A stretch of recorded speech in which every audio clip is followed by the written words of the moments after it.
Baik, terima kasih pemirsa TVRI Sulawesi Barat dan pendengar Radio Republik Indonesia. Anda masih tetap bersama kami di acara Dialog Publik bersama melangkah untuk menopang ibu kota negara. Kita berikan aplaus yang meriah di sesi yang ketiga ini.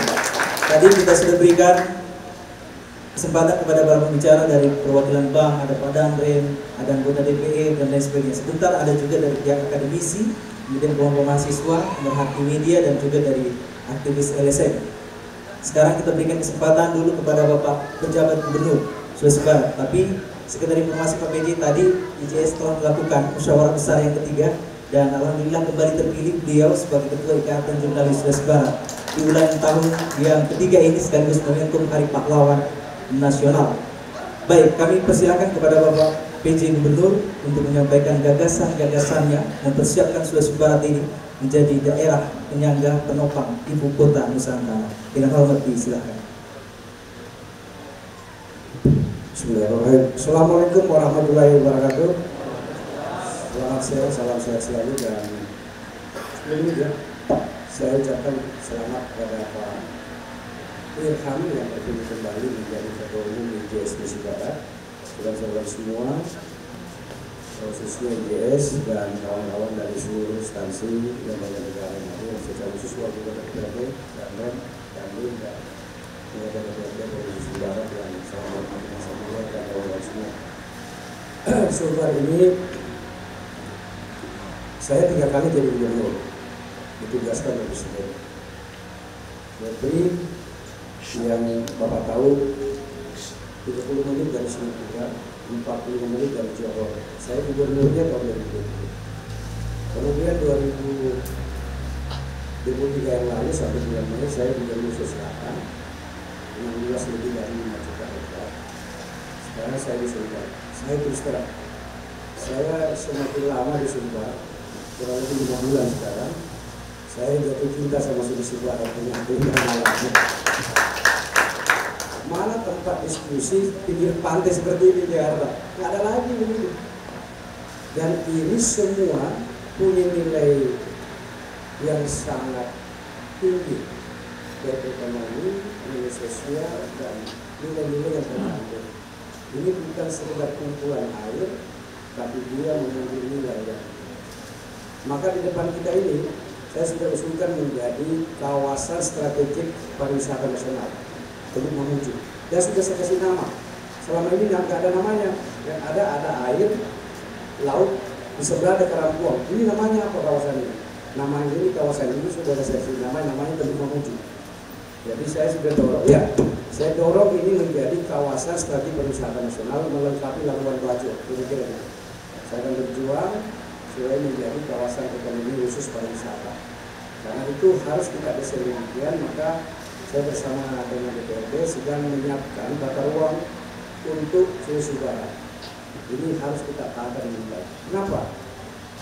Bapak Presiden sekarang punya program prioritas paling tidak 4 intinya. 1, pemberantasan korupsi dan narkoba. 2, bagaimana Indonesia berdaulat sebagai negara yang benar-benar merdeka, bersatu, berdaulat, adil dan makmur. Merdeka dalam arti sebenar-benarnya merdeka. Maka untuk merdeka, 1 harus daulat energi. Nah, sampai hari ini kita soal gas saja kita harus impor. Sumber energi kita ada masalah. Maka negara yang kuat harus daulat energi. Dan semua sumber energi terbaik di Indonesia, bahkan di dunia, ada di Sumbar.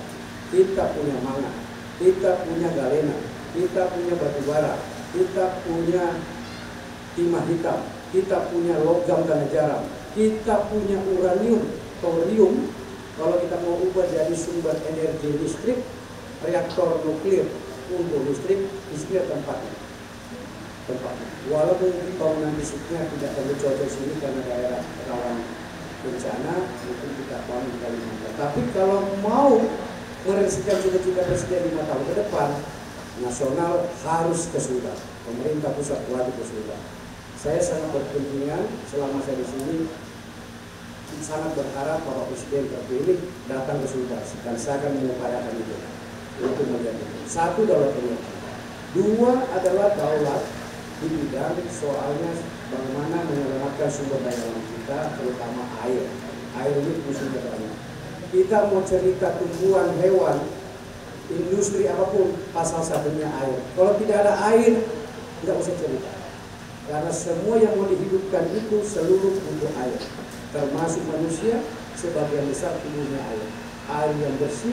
Dan Sulbar punya 7 sungai besar, Pitu, Ulun, Nasalib, ya kan, belum cabang-cabang sungai, semua di sumber air bersih. Sayangnya di media kita, Cleo, ini perusahaan di Surabaya. Bayangkan kalau kita bisa bikin Malio mereknya misalnya, kan airnya dari Mamasa, itu bisa kita produksi sendiri. Yang begini harus berdaulat ke depan. Yang ketiga adalah daulat swasembada pangan, food, soal makan dan minum. Indonesia untuk bisa merdeka, hari ini kue di depan kita itu dibuat dari tepung tapioka, bahannya ubi singkong, ubi kayu bahannya. 80% singkong itu tepung tapioka di Indonesia sampai hari ini diimpor. Bayangkan Sulbar ini tempat tumbuh ubi singkongnya hebat gitu. Kemudian kita mau menumbuhkan, kita punya lengkap, kita punya beras, kita punya jagung, kita punya sawit.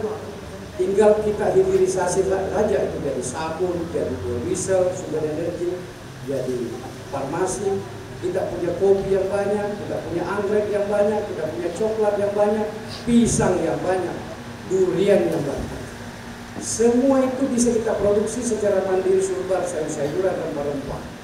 Jadi kebutuhan untuk berdaulat pangan, kalau Bapak Presiden menjanjikan 4-5 tahun akan berdaulat pangan Indonesia, kami berani menjanjikan kalau settingnya semua benar, Sulbar bisa berdaulat pangan provinsi di Indonesia tercepat daulat pangan segala sektor, hanya cukup waktu 3 tahun saja kita selesaikan semuanya.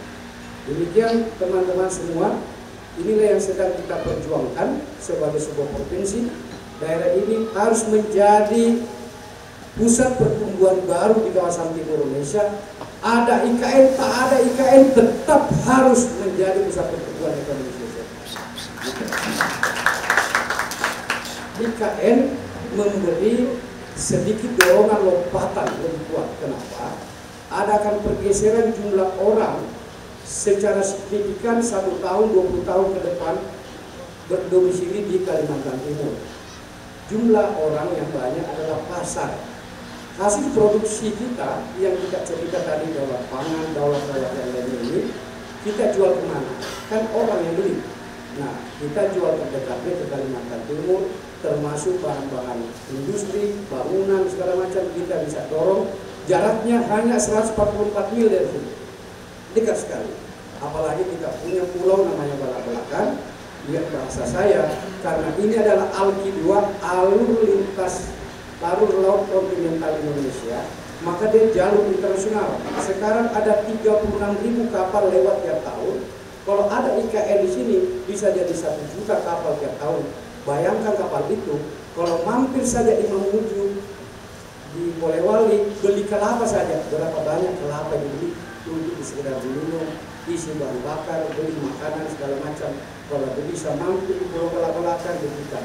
Oleh karenanya daerah kita ini dianugerahi oleh Allah Subhanahu wa Ta'ala menjadi wilayah strategik karena jalur lalu lintas internasional, maka kawasan ini harus dijadikan kawasan pusat-pusat pertumbuhan, dan kita semua 1,4 juta orang ini akan menjadi orang-orang yang insya Allah sejahtera. Perjuangan kita itu harus lakukan. Kenapa? Kondisi objektif Sulbar hari ini hanya satu di bawahnya soal kemiskinan, hanya NTB saja. Gini rasionya juga demikian. Ini kontradiktif dengan kekayaan alam yang sangat besar. Oleh karenanya, mengubah keadaan ini kembali kepada kita. Lihatlah ke dalam siapa kita Sulbar. Siapa itu manusia Sulbar? 1,4 juta orang. Manusia Sulbar 1,4 juta orang. Profesinya kerjanya tidak lebih dari 3 profesi.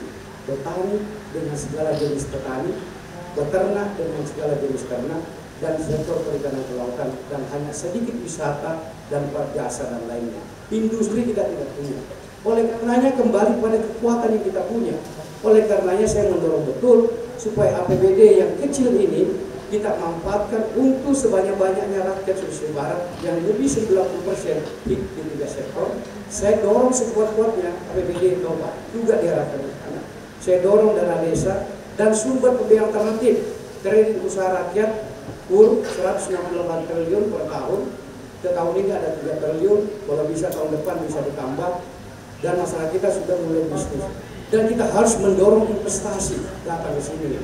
Saya yakin dengan setting ini kita akan mendirikan kawasan-kawasan baru di Polewali. Contoh, Silopo akan saya dorong menjadi kawasan ekonomi, industri di situ, integrasi pelabuhannya. Paliti saya dorong menjadi kawasan industri, Belang-Belang saya dorong, begitu pula dengan Budo-Budo dan lainnya.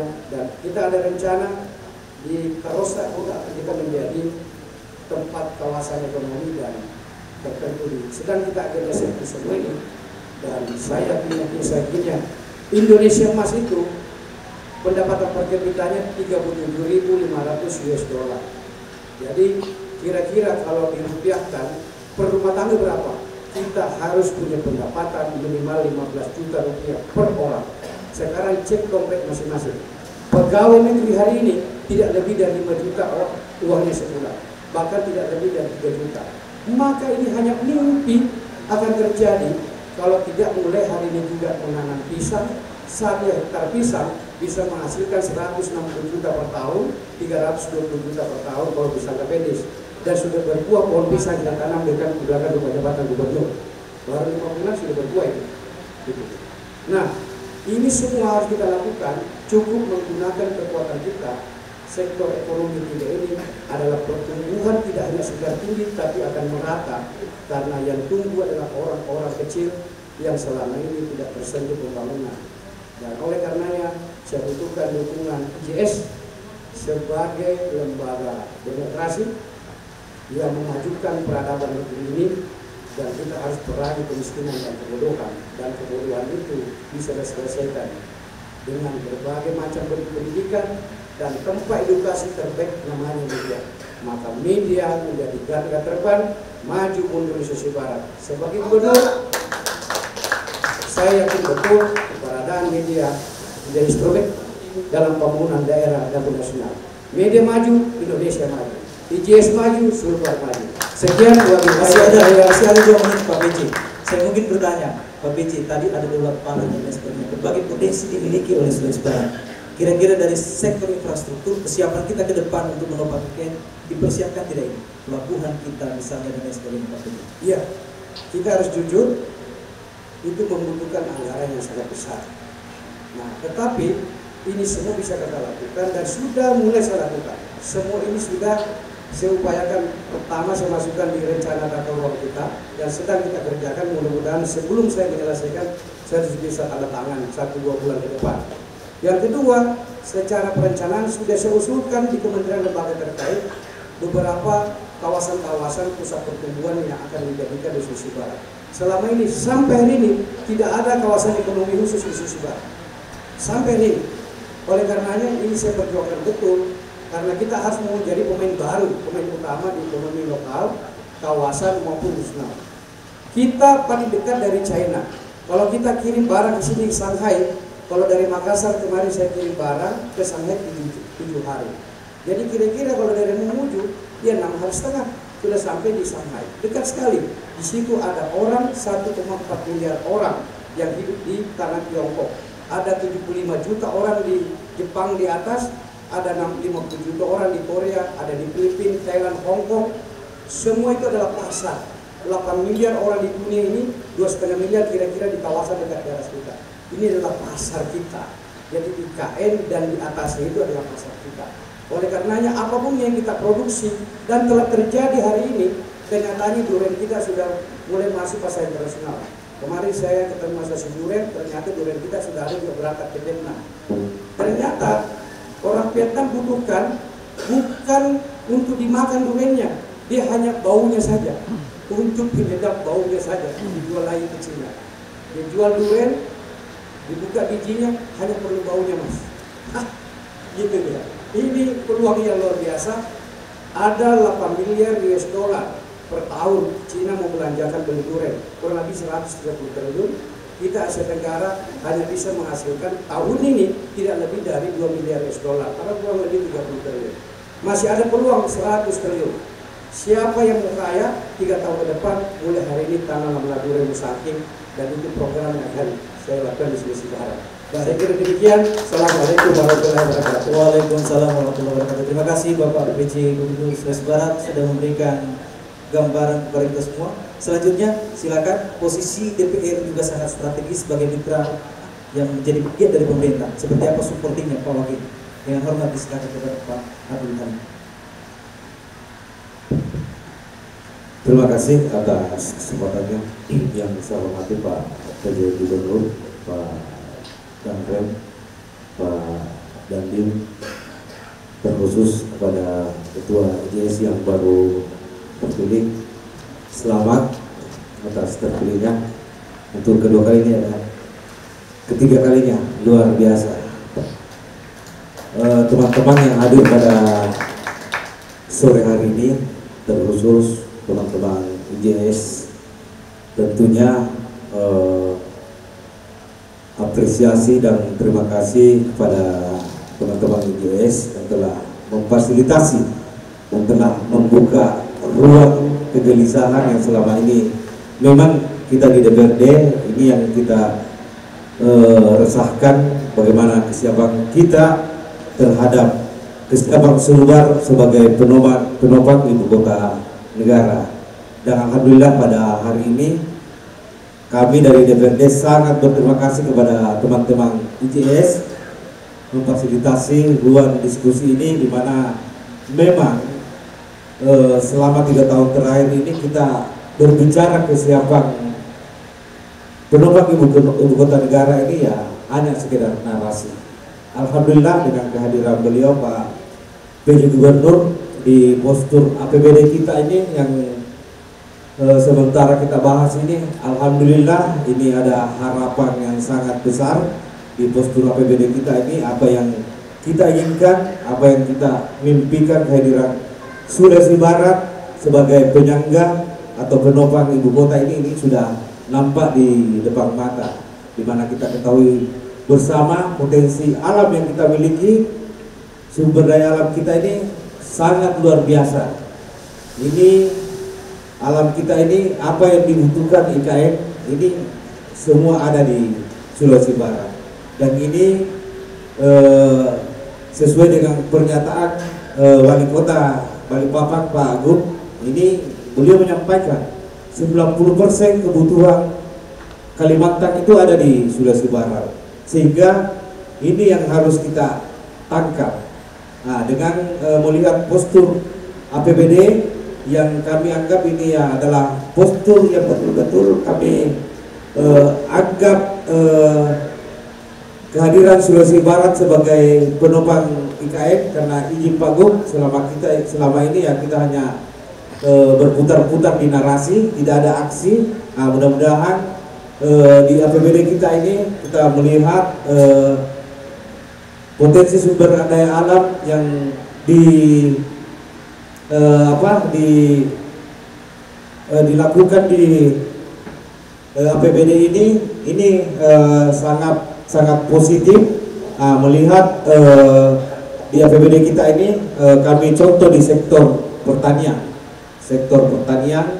yang kita anggap selama ini sektor unggulan kita, tetapi dukungan atau supporting anggaran yang selama ini 3 tahun terakhir ini sangat kecil, sehingga daya support kita ini untuk memenuhi kebutuhan IKN itu hampir tidak bisa kita andalkan. Belum lagi di sektor peternakan. Dan melihat postur APBD yang sekarang ini, mudah-mudahan saya sudah bisa bayangkan ini Pak Gub, 3, 4, 5 tahun ke depan ini dengan postur APBD yang kita sepakati nanti, insya Allah hasil produksi di Sulawesi Barat ini melimpah. Insya Allah.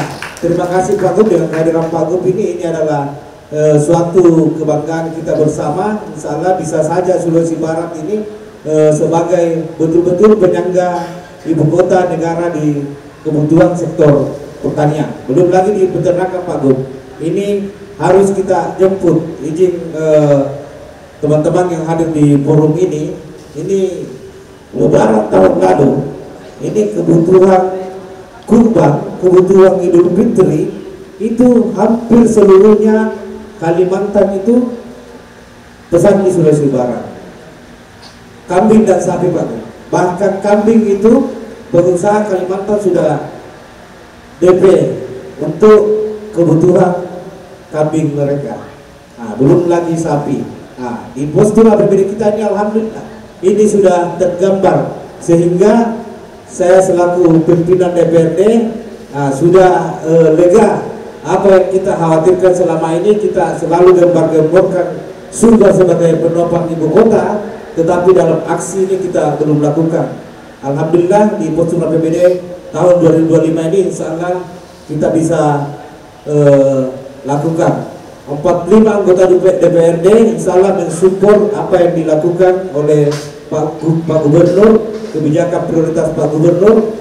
Belum lagi Pak Gub, seperti yang pertanyaan dari Pak pembawa acara tadi ini terkait dengan dukungan infrastruktur, dengan keterbatasan anggaran, tentunya kolaborasi dengan Pak PJ Gubernur ini, karena kita teman-teman ini ya latar belakang partai politik, tentunya semua mempunyai jejaring di pusat. Insya Allah sektor pendukung infrastruktur, misalnya pelabuhan Pak Gub, karena memang ini ya harus dimobilisasi hasil produksi nantinya, produksi kita nanti ini ke IKN, sehingga dibutuhkan pelabuhan, bahkan kapal barang Pak Gub harus dipersiapkan dari sekarang, harus kita pikirkan sekarang. Ini juga perluasan bandara ya perlu kita pikirkan, karena memang Pak Gub jarak antara IKN dengan daerah provinsi lain ini ya ini Sumbar yang terdekat, sehingga memang kita harus jemput ini peluang. Insya Allah apa yang kita harapkan betul-betul ke depan ini Sumbar sebagai penopang IKN bisa terwujud. Saya kira itu. Makasih. Billahi taufiq wal hidayah. Assalamualaikum warahmatullahi wabarakatuh. Nah, sedikit saya tambahkan, IJS ini ya visi-visi dari Pak Gub. Nah, ini Pak Gub ini sudah secara tidak langsung teman-teman sudah melibatkan diri. Nah, IJS ini tentunya sebagai corong pemerintah yang tentunya menginformasikan ke publik apa yang menjadi kebijakan Pak Gubernur dan bersama DPRD, dan tentunya dalam pengambilan keputusan yang strategis ada baiknya Pak Gub kita teman-teman IJS kita libatkan, biar teman-teman IJS menginformasikan ke publik lewat media masing-masing. Saya kira itu. Iya bisa Pak Gub. IJS bisa juga kita libatkan dalam pembibitan ya, biar artinya bukan hanya ya IJS juga butuh kesejahteraan. Makasih. Baik, terima kasih. Assalamualaikum warahmatullahi wabarakatuh. Terima kasih. Kita berikan aplaus kepada Pak PJ dan Wakil Ketua DPRD Sulawesi Barat. Tadi isu pentingnya adalah kolaborasi. Ini lembaga demokrasi, ada eksekutif, ada legislatif, ada juga dari media, ada juga dari yudikatif. Kira-kira paten ini barang kalau misalnya semuanya sudah bersinergi dan berkolaborasi yang baik, dan tentu tadi Pak Gubernur sudah memberikan gambaran kepada kita semua sebagai seorang sosok pemimpin yang visioner. Jadi seorang pemimpin tidak mudah. Tapi Haji Umar Said Cokroaminoto pernah bilang, jika Anda ingin menjadi pemimpin besar, maka menulislah seperti wartawan dan berbicaralah seperti orator. Haji Umar Said Cokroaminoto, pemimpin Syarikat Islam dan pahlawan nasional. Tetap di TVRI dan Radio Republik Indonesia.